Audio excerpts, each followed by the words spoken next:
All right, hello everybody. Thank you so much for coming out to my presentation. Today I'm going to be talking about improving sight singing abilities through peer lessons.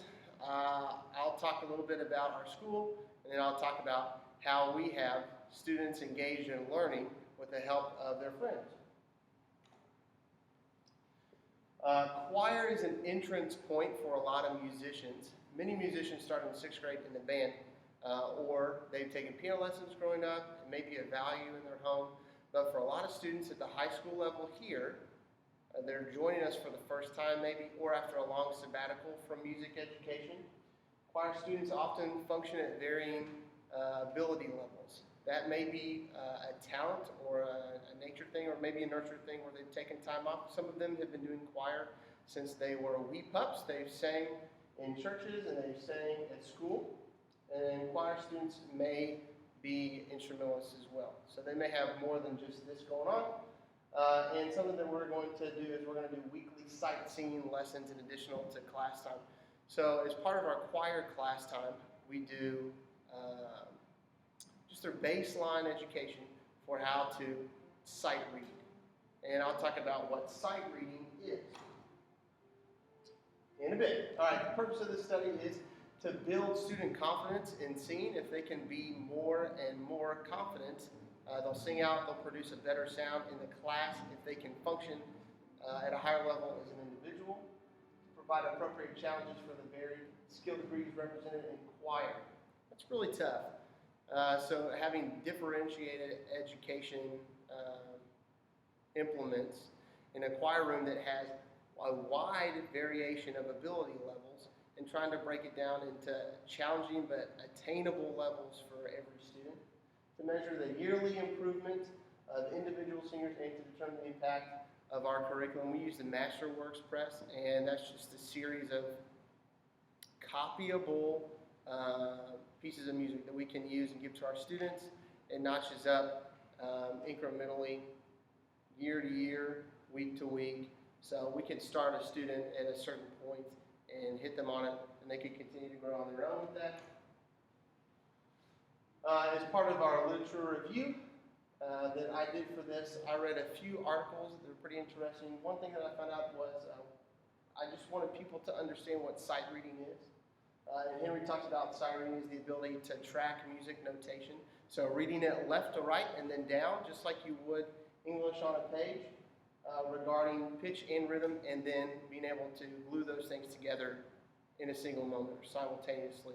So rhythm being the frequency of a note, and then pitch being how high or how low that note is, and being able to glue that all together. Educators have debated whether this is a learned skill to be able to sight sing or whether it is a talent. And I mentioned that just a little bit earlier. And I kind of ride right down the middle on that. I think some kids start with a baseline higher ability, but I think all kids can improve in this area. Audiation is the ability to hear inside your mind, so you can hear different pitches, different pitch classes. You can hear different intervals. You can have repeated pitch patterns that you kind of have on lock, and then you can recall those and use those when you have written music notation.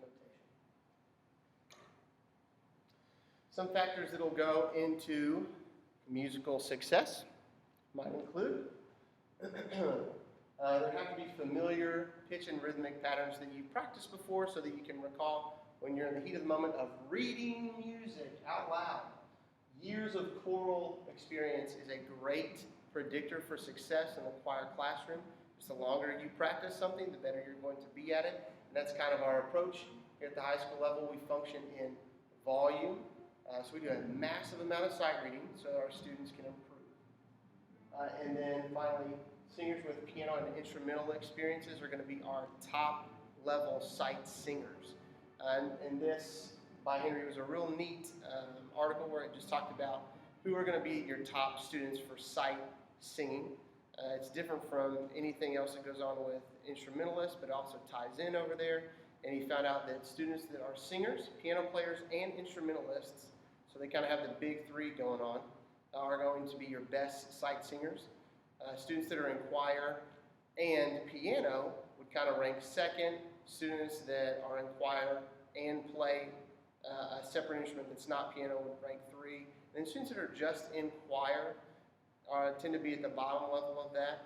And I tend to think personally it's just they're slightly different mindsets for choir versus playing an instrument, something you can touch, something that is intangible almost, and you're using your body as an instrument. So somebody that can bridge those gaps is probably going to have just a better chance of being successful in sight seeing. Non-musical factors, demographics was kind of the big one. You see that in this first study on top. And then also there's some neat things about your GPA and just being successful in the classroom in other areas. Your ability to lock in on how to track music was mentioned in the very beginning. It aligns with all of our English education and our reading comprehension, that you can track the music just like you can track words on a page. So there is some like-mindedness there. And here are references. Boom. And I know that top girl, that's pretty cool. That's Eva Floyd. My research question is, what effect does weekly one-on-one 10-minute sight singing lessons have on high school students' music literacy singing skills? So every week, every student in one class would come work one-on-one with myself, a fellow teacher, student teacher, or a peer tutor that is highly qualified, meaning they have gone through the theory program here at our high school. And if that's ever the case, those students are typically working with students that are at least, one level underneath it, then they're not going to be working with students that function at the same ability level. We wanted to do several things. One, we want student success to be our driving point for why we're going to do our data collection, this kind of stuff. The data collection is always helpful in the arts community, with arts often being talked about as something that is on the chopping block for schools. When schools are in a funding pinch, they look to the arts first, and we often feel the pressure of having to collect and inform administration, get community on our side for why arts is important in the schools. That's not something that happens everywhere, and has not always been my experience here, but I know that that is a common thread in the professional community. Students ranging from beginning choir to students singing in choirs through their entire education in the same ensemble. So just like before, we have a large gap or a lot of variation in our students' ability. So we're going to try this new thing out with peer coaching. And we just have large class sizes. So it became more and more important that we break it down somehow, and then so that it's not sucking a lot of non-school time away from the educators.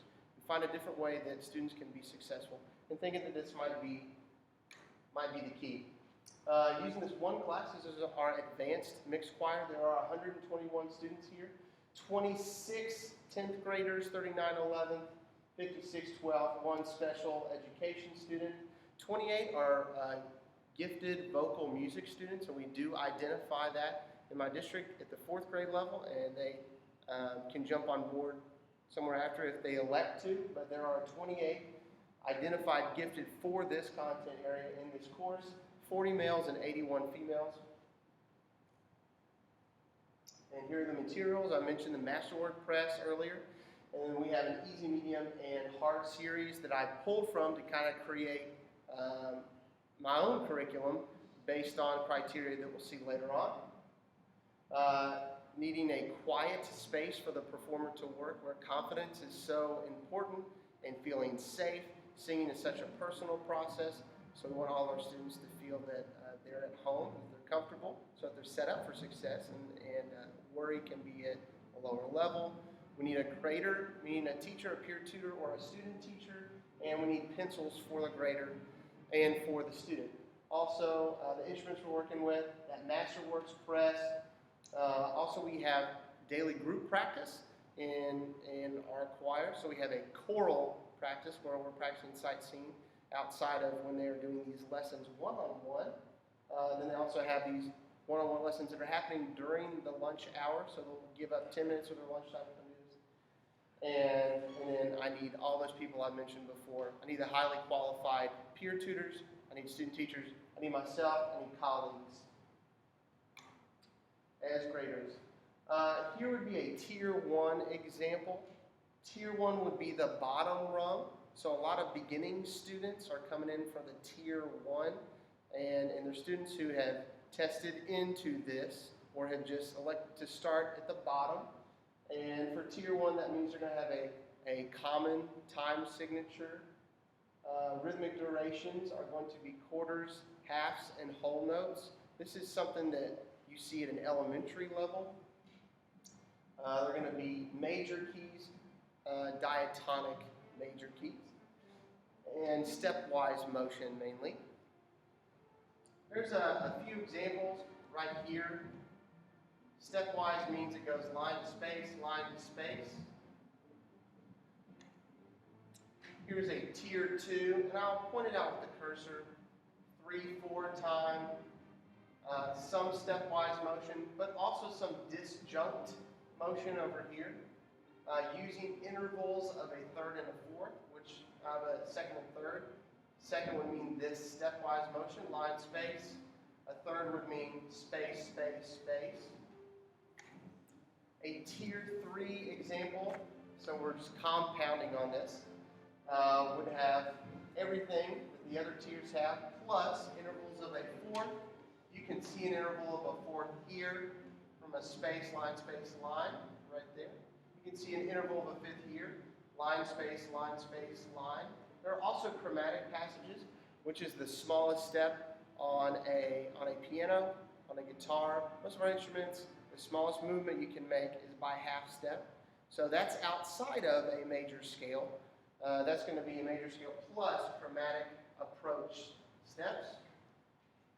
Also, our rhythmic durations have been increasing over time. We're getting outside of those elementary whole, half, quarter. We're now introducing in Tier 3 eighth notes, and here in Tier 4 we're also going to see some dotted quarters, dotted halves, wholes, and 16th notes is the big new one here. 16th notes you can see, here's a 16th note run. And in action, those are just going to sound faster. So the tempo or the speed of the beat isn't actually getting faster, but it will feel faster to the student because rhythm is how often a pitch is occurring. So if they're occurring more frequently, that will feel faster to the student. So they have to think a little tougher on that. And the intervals are going to get quite large. You see here, this is called an octave. So there is a large gap between these two. And then here is all of our four quadrants. You can see Tier 1, Tier 2, Tier 3, and Tier 4. And just so you can compare it for yourself, if you want to take a moment to check that out.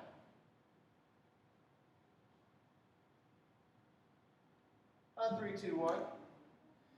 So here's our timeline. This took place over all of last year, starting in August when the school started. And we had our first sight reading session. This was a pre-assessment. I used the third example of each tier to pre-assess so that then I could use that same third example to post-assess at the end of the school year. Our first assessment was in August. Then our second assessment, which would have been a formative assessment, number 1 is what we'll call it from now on, happened in November. Formative assessment number 2 happened in February. And then our final assessment, summative assessment, our post-assessment happens in April. The differentiated assessment, all students will pre-assess beginning at the Tier 1 level. So all students, every student, did the Tier 1 pre-assessment example. Students that tested proficient and above would then test at the next level up at the Tier 2. As they continue to get proficient or distinguished on that, they would move up to the next tier until they hit an appropriate challenge, which means they're no longer achieving proficient above, they are achieving novice or apprentice level, and then they were locked into that tier for the year, and those were the criteria that they would be graded on for the rest of the year. And then also, nothing else here. Moving on. Here are assessment procedures. So a student would walk in, they would have a face down example ready for them when they were doing sightseeing lessons, and then also here with assessments would be the same idea. So we're always practicing our assessments with our weekly lesson. The grader would say, "Are you ready?" Try and help them feel comfortable by just breaking the ice. When they say yes, we'll go on and flip that piece of paper over. The student will then have 1 minute to work on this example. Working on the example means they can sing it out loud, they can write in their solfege system, which we practice and encourage in class. And then at the end of that 1 minute, the grader will say time is up. They'll replay the starting pitch, and then the student will have a subsequent minute to perform that example. That final subsequent minute where they're performing is what they would be graded on. Here's how you're graded. There are 8 measures or 8 chunks in each example, and each chunk is worth a point. And that's it. So you'd have to sing correct pitches and correct rhythms in that whole chunk to get a point. So each measure is worth a point. Points 1 and 2 would be ranked novice. If you get 3 and 4 points, which is about half, then you would be ranked at apprentice. Proficient is 5 and 6 points. Distinguished is 7 and 8.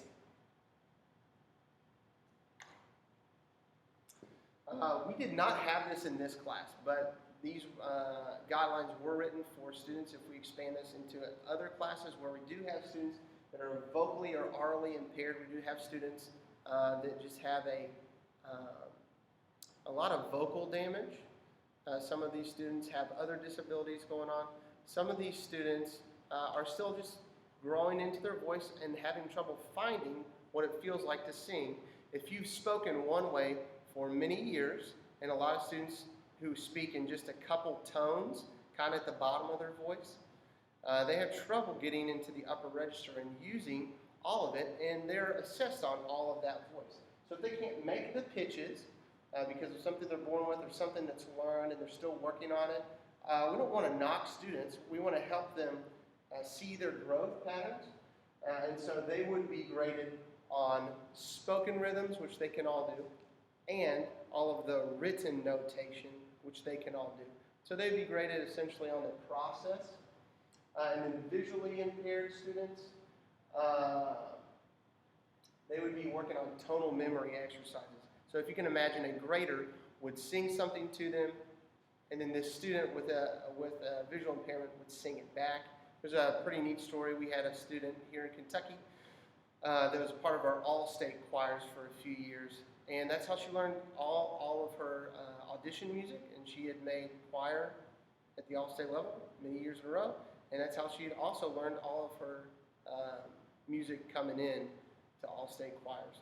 It was all through, it's called rote learning. I sing, you sing, we sing kind of stuff. It was also called the Suzuki method. So we want to make sure all our students are being successful. Here's how this class, which remember this is an advanced class, broke down. Tier 1 or the bottom was 15, 16%, Tier 2 is 45%, Tier 3, 30%, and Tier 4, 10%. And that top tier are really high-functioning students. These are all-state students. They're also theory students, students who put a lot of extra time in. Pre-assessment's given in August. And as we said before, there's giftedness and talent that goes into this, as well as years in choir, demographics, a lot of reasons why students may be at different tiers. I also want to show you the female and male breakdown. Starting in middle school, you probably know all about men's voices changing. Women's voices change as well, but it may not be as drastic or as noticeable. But with the men, sometimes that means that they'll take time off of choir because of just being embarrassed, or it may not be a family value for men to sing, or also just friendship basis, other things like that. There are some social systems kind of in place that deter boys from continuing in choir, so I did want to show that. And if you see, a third of the students, or 40 students here, are males, and then 81 are women, so 2/3 of this class are women. And their breakdowns for men, 25% are at Tier 1 versus Tier 1 for females is 11%. So that's a lot of male students hitting right at the bottom level. And then at Tier 2, 55% men versus 40% women at Tier 2. So again, in the bottom rungs, there's a lot of men because they're just now coming back to choir. Here's the progress for our Tier 1 students. I thought this was really neat, from our pre-test to our formative assessment 1. So from August to November, these students, on average, jumped 2 points. So they increased 100%, and I would attribute that to just a steep learning curve for a lot of these brand new students. They have a lot of room to grow. They have a lot of room to catch up, and they did. Over the course of the year, they moved from 2 to 5.5, which takes them from the novice level all the way up into the proficient level, which I consider a success. They were the second largest increase from the beginning of the year to the end of the year from any of our tiers. They increased at a level of 175%. Here are our second tier students, and they almost doubled from their formative assessment, from their pre-assessment to their formative 1 assessment. They finished in the low proficient level as well. So that is still very high achievement from starting in the novice to apprentice range and ending up in the proficient level. That's very good. And they had a yearly increase of 144%. Our Tier 3 students made a great increase from pre-assessment into formative 1. They had a 150% increase from the first assessment to the second assessment, from the pre-assessment to formative 1. Then from formative 1 to formative 2, which lasts from November into February, they had no changes. There were no changes at all. I would attribute this to a winter break, just taking a backseat a little bit in the classroom for working on this. We're charging ahead on one-on-one. Just our priorities in the classroom weren't at sight reading at this point. And then we had 2 weeks off for our winter break. Yearly, though, this was our largest increase. So they did make it up on the back half. They ended at 6.75 on average with their post-assessment, and that's a 237.5% increase, in the largest of any tiered group. Finally, our fourth tier, which is some of our smallest tier groups with our high-functioning students. They were the only group to not start in the novice level. They started solidly in the apprentice level, and they ended on average in the distinguished level. This is a very high achieving group. They added 142%. Many AP theory students, so they were getting extra class time. Is kind of the gist. Gifted students were also getting extra class time because they're part of piano classes, they're part of theory courses outside of choir, and their one-on-one lessons. And I just want to point out, this is less than 10% of the choir. A lot of potential music majors here. A large score, this would be a little bit more of a summary for all the tiers, from Tier 1 to Tier 2, or from our pre-assessment to our formative assessment 1. We're covering the basics. It's the beginning of the school year. So we're fixing gaps in educations for returning students, but also we're catching up brand new students. So we're doing a lot to just make sure everybody's on a level playing field. There's that learning curve I talked about with students stepping back into choir, where they're going to move a lot faster in the beginning. And we have KMEA All-State Prep. So students who are ready for all-state audition choirs are really motivated to work hard in this area because they will be assessed on it. There's a small increase from formative 1 to formative 2, but again, that's where our winter break lies. And so that wasn't a great increase, and in some instances, not an increase at all. Increased scores from formative 2 to our final post-assessment. There's also another KMEA assessment prep push that happened in there.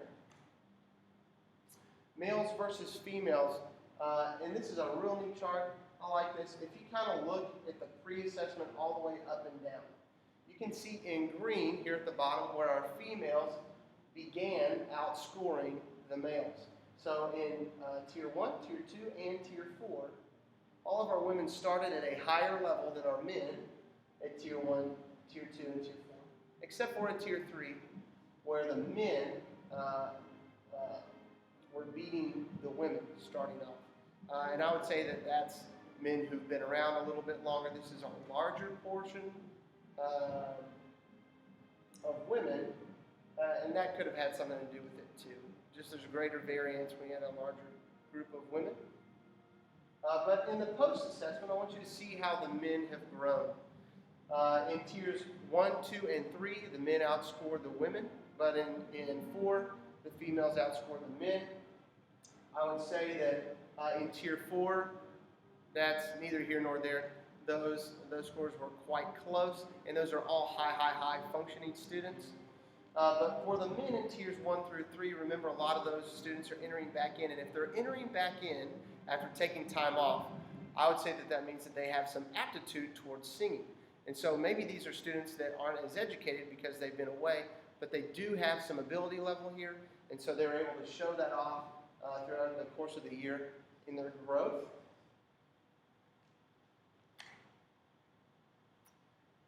Throughout the course of the year, all of our groups scored in the proficient or distinguished levels. So everybody started lower and improved over time. And not only that, they improved at a high level. There was near static growth from formative 1 to formative 2. We talked about that because of winter break, and a lot of males coming back in, and those males that soar through the course of the year because pre-existing possible aptitude, and now they're putting work behind that. Next steps will be created now with the PLC. And here's our reflection. So stuff that I've learned by doing this action research. I think action research is helping me see what I can do in my classroom. So there are other districts, there are other schools, there are demographics that could be similar to ours, but there's no school exactly like this school. So I'm in a unique circumstance, just like any other teacher would be in a unique circumstance. And we can learn inside of our own classroom what is effective for our own students. Students love to see this. They love to see how they measure up. They love to see how they've grown, and it's encouraging to them. It will help them work harder in this class by seeing that they have put forth effort, and now they're seeing success in it. And I would assume that that would translate into other classes. I know that when I've learned, when I was in marching band, in high school, I learned that my effort was getting called out. People could see it. I was getting good jobs. And I kind of learned that, oh, that really matters. My work matters. And I was applying that into other areas. And so students are going to do that. When they feel good about one thing, that'll spill over into other areas. So I think students have gained a new mindset. I think I've gained a new mindset by doing action research. And that is all. Thanks so much.